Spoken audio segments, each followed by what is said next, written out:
할렐루야. 지난 한 주간도 정말 수고 많으셨습니다.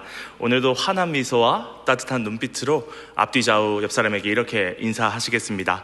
샬롬 샬롬 반갑습니다. 지난 한 주도 정말 수고 많으셨습니다. 샬롬 샬롬 반갑습니다. 지난 한 주간도 정말 수고 많으셨습니다. 우리 한 번 더 이렇게 인사하겠습니다. 온 가족 특세에 꼭 참석합시다. 온 가족 특세에 꼭 참석합시다.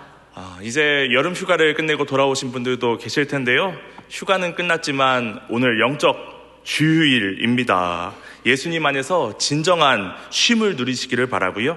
또 이제 온 가족 특세를 통해서 영적으로 다시 날아오르시는 우리 모든 성도님들 되시기를 주님의 이름으로 축복합니다. 어느 날 제 아내가 이것 좀 보라고 너무 막 웃기다고 하면서 쇼츠라고 하죠. 짧은 동영상의 링크를 보내줬습니다. 그래서 열어서 봤는데 이게 이 시청자들의 짧은 사연을 읽어주는 이 라디오 방송의 영상이더라고요. 그래서 사연의 제목이 우리 애들은 왜 이럴까 였습니다. 그 사연의 내용이 이랬습니다. 초등학교 4학년짜리 딸이 어버이날을 맞아서 학교에서 편지를 써가지고 온 거예요. 그래서 너무 기특해서 이 편지를 굉장히 흐뭇한 마음으로 읽었답니다. 그런데 그 편지에 이렇게 써 있더라는 거죠. 부모님이 돌아가시면 양지 바른 곳에 묻어드리겠습니다. 그래서 이 편지를 받은 부모가 굉장히 어처구니 없이 막 웃으면서 야, 이 자식아 효도는 살아있을 때 하는 거야. 그렇게 딸에게 이야기를 해줬더라 하는 그런 해프닝을 담은 영상이었는데요. 저도 보고 웃겨가지고 깔깔 웃었습니다. 그런데 이게 초등학교 4학년짜리가 이제 이렇게 이야기를 했으니까 애가 잘 모르고 했나 보다 그러면서 넘어갈 수 있는 부분이지. 사실 부모님께 아버지, 어머니 제가 양지 바른 곳에 잘 묻어드리겠습니다. 이런 이야기를 한다는 것 자체는요, 정말로 부모님이 오늘 내일 하시는 그런 경우가 아니라면 이게 제가 부모님을 묻어버리겠습니다 이런 이야기로 들릴 수가 있기 때문에 사실은 굉장히 금기시가 되는, 부모님께 절대로 해서는 안 되는 이런 패륜적인 그런 말 아니겠습니까? 특히 이 동방예의지국이라고 하는 이 대한민국은 세계 그 어떤 나라보다도 예의 범절을 중요시하는 나라입니다. 제가 외국인 한글학교 사역을 하다 보니까 더 알겠어요. 대한민국만큼 존댓말이 체계적으로 발달된 나라가 없습니다. 그런 우리나라에서는요, 이 부모님께 예의 있게 말하는 것만큼이나 특히 우리 그리스도인들에게 중요한 것이 뭐냐? 바로 하나님께 예의 있게 말씀드리는 것. 다르게 표현하자면 어떻게 기도하느냐, 이게 참 중요하다라고 말씀을 드릴 수 있을 것 같아요. 그러고 보면 우리는 평소 기도할 때 실생활에서는 우리 할머니 할아버지께도 사용하지 않을 그런 그 사극에나 나올 법한 그런 말투를 사용합니다. 예를 들자면 이런 거죠.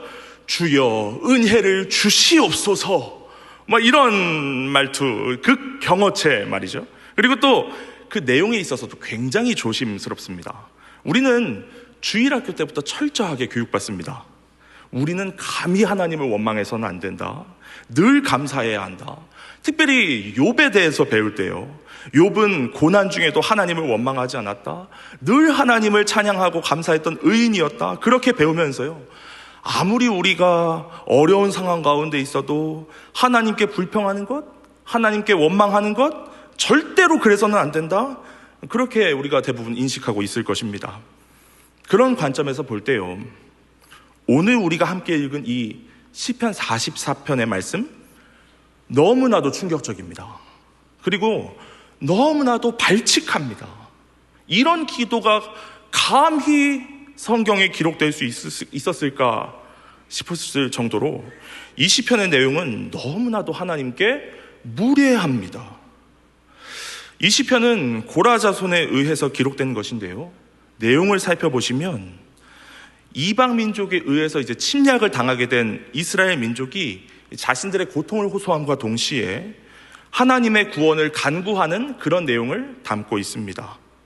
이렇게만 말하면 그래 힘들면 하나님께 살려달라고 부르짖을 수 있지, 그러다 보면 좀 우는 소리도 하고 그럴 수 있지, 그렇게 생각할 수 있지만 10절부터 14절까지의 내용을 한번 직접 보시기 바랍니다. 이 10절부터 14절까지 반복되는 문장의 주어는요, 바로 주께서입니다. 그러니까 지금 이들이 무슨 말을 하고 있는 거냐면, 하나님, 우리가 대적에게서 돌아서게 되었고 약탈을 당하게 되었습니다. 우리가 먹힐 양같이 되었고 뿔뿔이 흩어지게 되었습니다. 우리가 대적들에게 붙잡혀 노예 신세가 되었고 우리가 모욕을 당하게 되었고 전 세계의 비웃음거리가 되었습니다. 그런데 이 모든 일을 일어나게 한 주체가 누구라고요? 주께서 그렇게 하셨다는 것이죠. 그러니까 지금 고라 자손은 이렇게 말하고 있는 거예요. 우리가 지금 이 모양 이 꼴이 된 것은 우리를 침략한 저 이방 민족 때문이 아니라 하나님 때문입니다. 그리고 그 이후에는 더 가관입니다. 17절부터 22절까지의 내용을 제가 세번역 성경으로 준비했는데 눈으로 한번 보시기 바랍니다. 여러분 보시면 어떻습니까? 쉽게 말해서 지금 고라 자손은요, 주님, 우리는 잘못한 게 하나도 없는데 주님 어떻게 우리에게 이러실 수 있습니까? 우리가 이렇게 된 건 전부 다 주님 때문입니다. 그렇게 하나님께 항의하고 있는 것입니다. 여러분께서는 혹시 살면서 이런 기도 해보신 적 있으십니까? 하나님, 제 인생이 이 모양 이 꼴인 건 다 하나님 때문입니다. 하나님, 제가 뭘 잘못했습니까? 하나님, 어떻게 저한테 이러실 수 있습니까? 그렇게 기도해 보신 분 혹시 계십니까? 저는 결단코 감히 저는 이런 기도를 해본 적이 없습니다. 그리고 저는 앞으로 죽는 날까지 이런 기도를 할 일이 있을지 모르겠습니다. 감히 제가 이런 기도를 제 입에 담는다는 것 자체가 저는 상상이 잘 되지가 않습니다. 제 생각에는요, 이런 식으로 기도를 하면요, 하나님께서 들어주실 만한 것도 안 들어주실 것 같아서 감히 저는 이런 기도를 못할 것 같아요. 그런데 그러면서 제가 이 말씀을 묵상하면서 들게 된 궁금증은 뭐냐면, 아니 어떻게 이렇게 무례하고 발칙한 기도가 버젓이 이 시편에 기록될 수 있었느냐는 것입니다. 도저히 우리가 따라해서는 안 될 것 같고 또 불경건해 보이기까지 하는 이 기도를 왜 하나님께서는 성경에 기록해 두신 것일까? 그런 생각을 가지고 제가 이 말씀을 보는데요, 아무리 봐도 잘 이해가 안 되다가요, 하나의 키워드로 딱 꿰어지는 것을 제가 깨달았습니다.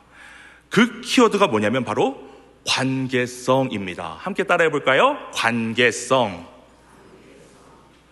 제가 그걸 깨달았습니다.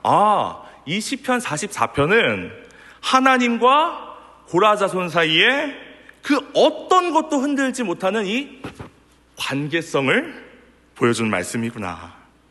특별히 저는 두 가지 측면에서 이 시편 44편이 보여주는 하나님과 이 고라 자손 사이의 이 관계성을 조명하고 싶은데요, 이 첫 번째는 하나님 입장에서 이 고라 자손을 바라본 그 고라 자손과의 관계성, 그리고 두 번째는 이 반대로 고라 자손의 입장에서 하나님을 바라본 이 하나님과의 관계성입니다.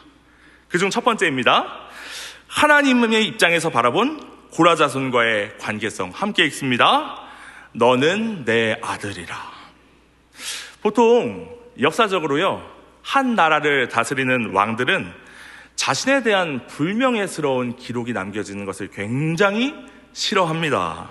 그래서 조선시대 왕들 중에는요, 자기를 쫓아다니면서 자기의 모든 말과 행동을 기록하는 사관에게 자기가 좀 부끄러운 말이나 행동을 했다고 생각이 되면 내가 방금 했던 말은 적지 말거라, 그렇게 명령을 하고요, 또 그걸 들은 사관은 왕께서 방금 했던 말씀이 적지 말라셨다, 그렇게 또 악착같이 이제 기록을 하곤 하는 그런 우스운 일도 종종 일어나곤 했는데요, 마찬가지로 제가 하나님의 입장이었다라고 한다면 이 고라 자손의 기도를 듣고서요, 이런 기도는 성경에 기록하지 말아야 되겠다, 그렇게 생각을 했을 것 같습니다. 왜냐하면 하나님에 대해서 너무나도 무례하고 원망 불평이 가득하고 그런 것들은 둘째치고서라도 지금 고라 자손이 이렇게 이야기하고 있지 않습니까? 하나님, 저희가 하나님을 잊은 적이 없습니다. 저희가 하나님과의 언약을 어기지 않았습니다. 저희가 이방신을 향해서 예배한 적이 없는데 왜 하나님 저희를 이렇게 만드셨습니까? 그렇게 고라자손이 이야기하고 있는데 현실은 어떻습니까? 여러분, 이 고라자손이 살아가던 시대가요, 남유다가 이 바벨론에 의해서 멸망당하던 이 시기에 이 고라자손이 살았는데요. 그런데 이 남유다가 바벨론에 의해서 멸망당했던 이유, 하나님께 심판받을 수밖에 없었던 그 이유를 저와 여러분이 너무나도 잘 알고 있지 않습니까? 다시 하나님께로 돌아오라는 수많은 이 선지자들의 부르짖음과 경고를 다 무시하고 이방신을 섬기고 우상을 숭배하고 온전한 예배가 다 무너진 것이 그들이 멸망당할 수밖에 없었던 가장 큰 이유였다는 것을 우리가 너무나도 잘 알고 있습니다. 그런데 그들은 뻔뻔스럽게 이야기하는 거예요. 하나님, 언제 저희가 다른 신을 섬긴 적이 있습니까? 하나님, 저희는 늘 신실했는데 하나님은 어떻게 저희에게 이러실 수 있습니까? 여러분, 이게 뭐예요? 전형적인 가짜 뉴스죠. 이 고라자손이 그래 자신들은 하나님만 섬겼다 그렇게 말할 수는 있을지 몰라도 이스라엘 민족 전체로 봤을 때 이 이스라엘 민족이 우상 숭배했다는 사실, 이방신을 섬겼다는 사실을 이 고라자손이 절대 몰랐을 리가 없습니다. 그런데 왜 하나님 약속 안 지키시냐고, 왜 신실하신 하나님께서 우리를 이렇게 만드셨냐고, 그런 가짜 뉴스를 가지고 지금 하나님을 모함하고 모욕하고 있는 것입니다. 그런데 여러분, 이미 많이 당해보신 분들도 계시겠지만요, 다른 사람이 내가 실제로 저지른 잘못을 가지고 주변 사람들에게 떠들고 다니는 것도 굉장히 불쾌하지만, 내가 하지도 않은 잘못을 가지고 주변 사람들에게 떠들고 다니고 나를 모함하고 다니고, 여러분 이거 참아지십니까? 저도 살다가 보면은 제가 하지도 않은 잘못을 가지고 가짜뉴스를 가지고 막 주변 사람들에게 이야기하고 다니고 그런 분들을 경험할 때가 있는데요, 정말 이거 참기 어렵습니다. 당장 그분 불러다가 왜 그런 말씀을 하고 다니시냐고 당장 불러다가 좀 따지고 싶고, 잘못된 사실관계가 있다면 좀 바로잡고 싶고, 그게 사실은 저뿐만 아니라 우리 모두가 가지고 있는 그런 솔직한 심정이 아닐까 싶은데요. 그런데 하나님께서는 그렇게 무례하고 뻔뻔하게 가짜뉴스를 만들어내면서 그렇게 하나님께 기도하고 있는 이 고라자손의 기도를 보시고서는 그냥 이 기도를 무시하시거나 너희 어떻게 이렇게 말도 안 되는 그런 소리를 할 수 있냐고 고라자손을 혼내시지 않으신다는 거예요. 심지어 여러분이 지금 보고 계신 것처럼 이 기도를 성경에 기록해 두십니다. 하나님을 향한 가시돋친 말들과 가짜뉴스로 범벅이 된 이 기도를 하나님께서는 이 성경 말씀에 영원히 기록해 두신 거죠. 저는 이것이 고라자손과 또 우리들을 향한 하나님의 무언의 메시지처럼 느껴졌습니다. 바로 이런 메시지요. 내가 너의 기도를 들었다. 만약에 하나님께서 이 기도를 듣지 않으셨거나 이 기도를 무시하셨거나 이 기도를 괘씸하게 여기셨다면 이 기도는 절대 성경 말씀에 기록되지 못했을 것입니다. 그런데 이 기도가 성경 말씀에 기록되어 있다는 것은 그 자체로 이 고라자손의 부르짖음을 하나님께서 들으셨다라는 것 아니겠습니까? 그러니까 여러분, 우리의 관심과 시선이 이 고라자손이 얼마나 무례한 말을 했고 얼마나 뻔뻔하게 하나님을 모함하고 있는지 그곳에 우리의 시선이 향해 있을 때요, 하나님의 시선은 그곳에 향해 있지 않았다는 것입니다. 하나님의 시선은 고라자손 그 자체를 향해 있었다는 것이죠. 그들의 말이 아니라 감히 그런 말을 할 정도로 고통스러워하고 있는 그들의 삶에 하나님의 시선이 향해 있었다는 것입니다. 하나님께 중요한 것은 그들이 얼마나 나에게 무례했는가, 그들이 나를 어떻게 모함했는가가 아니었습니다. 고통 속에 울부짖고 있는, 몸부림치고 있는, 이렇게까지 나의 기도를 들어달라고 부르짖고 있는 나의 자녀 고라 자손 그 자체가 하나님께는 가장 중요한 존재였습니다. 이것이 바로 관계성입니다. 고라 자손의 기도는 분명 무례했습니다. 가짜 뉴스였습니다. 우리가 함부로 따라해서는 안 될 문제가 많은 기도였습니다. 그러나 그것이 아버지 하나님과 그분의 사랑받는 자녀라는 고라 자손 사이의 관계성을 흔들어 놓을 수는 없었습니다. 이것이 신약 시대에 와서도 동일하게 나타나는 장면이 있습니다. 예수께서 골고다 언덕에 오르셔서 십자가에 못 박혀 매달리셨을 때 그분을 조롱하고 모욕하고 심지어 그분의 목숨을 빼앗기 위해 그곳에 모인 사람들에게 예수님께서는 십자가 위에서 가장 첫 번째로 이 말씀을 그들을 향해 하셨습니다. 다 함께 누가복음 23장 34절 상반절을 함께 읽도록 하겠습니다. 이에 예수께서 가라사대 아버지여 저희를 사하여 주옵소서 자기의 하는 것을 알지 못함이니이다 하시더라. 아멘. 너희가 나를 조롱해도, 너희가 나를 모욕해도, 심지어 너희가 나의 목숨을 빼앗을지라도 너희는 나의 사랑하는 자녀요, 나는 너희가 용서받고 구원받기를 원한다.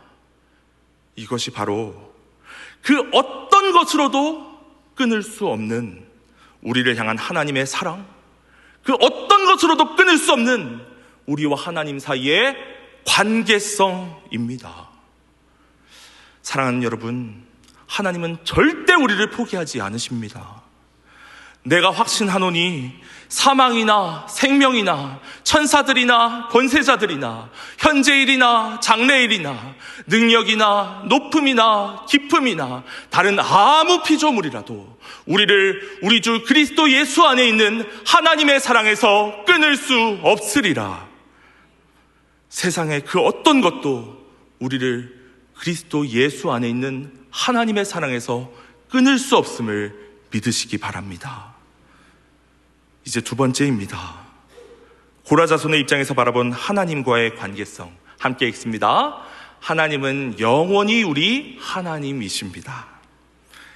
물론 오늘 이 시편 44편의 고라 자손의 기도를 보면서 어떻게 감히 이런 기도를 하나님께 드릴 수 있을까 하는 생각이 드는 게 사실이지만, 우리가 최대한 이 고라 자손의 입장에서 왜 고라 자손이 이런 기도를 했을까 한번 생각해 보자면, 얼마나 그들의 상황이 참 심각하고 고달팠으면 이런 기도를 했을까, 이렇게까지 부르짖었을까, 충분히 그렇게 생각할 수 있지 않았겠습니까?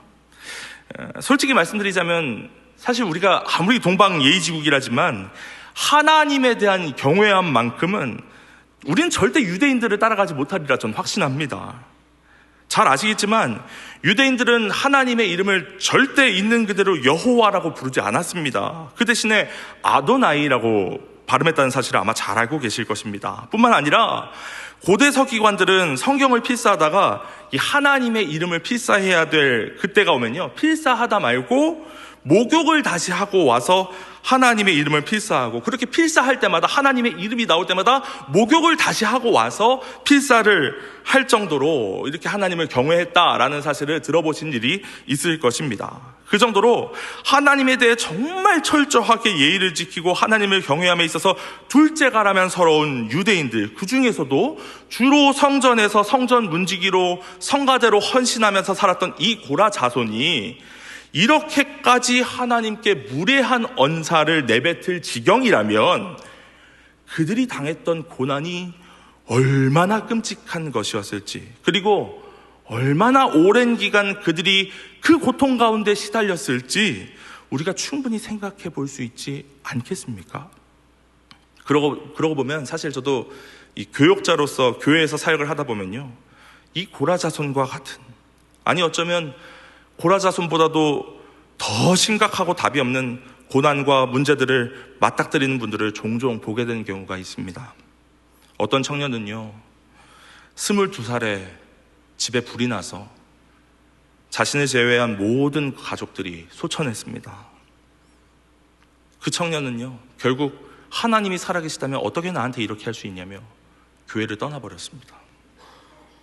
또 어떤 분은요, 정말 오랫동안 남편에게서 가정폭력을 당했어요. 그 와중에 이 남편이 외도까지 했어요. 그것 때문에 이분이 계속해서 고통받으시면서도요, 하나님 뜻을 붙들기 위해서 결코 이혼은 하지 않고 신앙으로 버티시는 그 모습을 보면서 나중에는 제가 더 마음이 아파서 하나님 어떻게 이러실 수 있습니까? 하나님 제발 저 성도님 좀 도와달라고, 저 고통받는 여종의 기도를 더 이상 외면하지 마시고 하나님의 역사를 나타내 달라고 제가 가슴 치면서 기도한 적도 있었습니다. 그런 분들을 만나 뵐 때면 솔직하게 제가 어떤 말씀을 해드려야 될지 모르겠습니다. 위로도 함부로 해드릴 수가 없더라고요.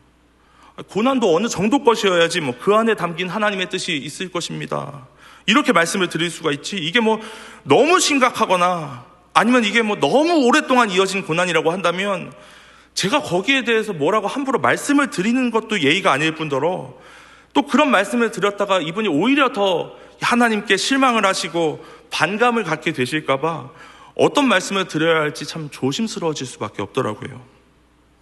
사실 오늘 설교도 그렇게 극단적인 고통이나 혹은 아무리 기도하며 기다려도 해결되지 않는 그 어려움 가운데 살아가시는 분들에게 제가 목사로서 어떤 말씀을 드릴 수 있을까 하는 그 고민에서 출발했습니다. 저는 여전히 제가 그런 상황 가운데 처해보지 않았기 때문에 함부로 어떤 것이 정답이다라고 말씀드리지는 못하겠습니다. 다만 저는 이 고라자손의 모습에서, 고통과 문제 가운데 부르짖고 있는 이 고라자손의 모습에서 그분들이 한 가지 힌트를 얻으셨으면 좋겠다라는 생각이 들었습니다. 그래서 이 고라자손이 우리에게 보여주는 한 가지 힌트가 뭐냐면요, 이 고라자손은 아무리 큰 문제와 고통 속에서도 결코 하나님을 놓치지 않았다는 것입니다. 오늘 말씀을 보시면 고라자손이 그토록 하나님을 원망하고 불평하고 했을지언정 이 시편 44편의 처음부터 끝까지 이 고라자손은 일관되게 하나님의 구원을 갈망하고 있습니다. 저희 이제 하나님 떠나겠습니다, 저희 이제 다른 신을 섬기겠습니다, 그런 말은 일절 꺼낼 생각을 하질 않습니다. 그리고 제가 이 설교를 준비하면서요, 이 시편 44편의 앞뒤 문맥을 살피기 위해서 이 시편 44편의 전후에 있는 말씀들을 쭉 찾아 읽었는데요, 시편 42편부터 49편까지는 전부가 이 고라자손이 지은 시편입니다. 그런데 제가 읽다가 너무너무 감동을 받다 못해서 충격을 받은 이 고라자손의 고백이 있었습니다. 그 고백이 바로 시편 48편 14절에 등장합니다. 개역 개정 성경으로 함께 읽어보겠습니다. 이 하나님은 영원히 우리 하나님이시니 그가 우리를 죽을 때까지 인도하시리로다. 아멘. 여러분, 이 고라자손은 어쩔 수 없는 원망과 불평이 터져나올 정도로 고통 가운데 신음하고 있는 사람들이었습니다. 그런데 그런 사람들의 입에서 동시에 이런 고백이 터져 나왔다는 거예요. 하나님은 영원히 우리 하나님이십니다. 하나님과 우리의 이 관계성은 결코 흔들리지 않을 것입니다. 그런 선포를 이 고라자손이 하고 있더라는 것이죠. 사랑하는 성도 여러분, 우리 인생에 어떤 고난과 고통이 찾아온다 할지라도 하나님께서 영원히 우리의 하나님이신 줄로 믿습니다. 우리가 정말 견디기 힘들어서 하나님 어떻게 저에게 이러실 수 있습니까? 그렇게 원망 불평하는 한이 있더라도 하나님께서 우리의 하나님이시라는 그 하나님과 우리의 관계성만큼은 결코 흔들려서는 안 된다는 것입니다. 그것을 바로 이 시편 44편의 고라 자손을 통해 하나님께서는 우리에게 보여주고 계시는 것이죠. 바라기는 여러분의 삶의 깊고 어두운 터널을 지날 때, 때로는 하나님이 원망스럽기까지 하는 그런 순간이 찾아올지라도 우리를 위해 십자가에 달리신 그 순간조차 아버지여 저들의 죄를 사하여 주옵소서 부르짖으신 그 예수님의 다함 없으신 그 사랑을 바라보며 하나님께서 우리의 영원한 하나님이시라는 그 관계성을 결코 포기하지 않으시는 저와 여러분이 될 수 있기를 주님의 이름으로 축복합니다. 이제 마지막으로 이 말씀을 드리고 말씀을 맺으려고 합니다. 여러분, 짐 엘리엇 선교사에 대해서 많이 들어보셨을 것입니다. 남미의 원주민들에게 복음을 전하러 갔다가 복음은 제대로 전해보지도 못하고 비행기에서 내리자마자 원주민들의 창에 목숨을 잃고서요, 영원한 것을 위해 영원하지 않은 것을 포기하는 자는 결코 바보가 아니다, 그 말을 남겼던 사람이 바로 짐 엘리엇입니다. 저도 이제 선교사 후보생이기 때문에 선배님이죠. 이 짐 엘리엇 선배님을 보면서 제가 큰 감명을 받았는데요, 문득 제게 그런 생각이 들었습니다. 그래, 이 짐 엘리엇 선배님은 그렇게 선교를 갔다가 천국에 가셨다지만 남겨진 가족들은 어떡하나, 그런 생각이 딱 드는 거예요. 사실 진짜 고통을 당했을 사람들은 남겨진 가족들 아닙니까? 짐 엘리엇이 29살 젊은 나이로 순교했을 때 그에게는 결혼한 지 불과 26개월밖에 되지 않은 젊은 아내와 어린 딸이 있었습니다. 그리고 그 아내의 이름은 바로 엘리자베스 엘리엇입니다. 저는 사실 짐 엘리엇보다요, 남편을 잃고 진짜 고통을 당했을 이 엘리자베스 엘리엇의 삶이 궁금했습니다.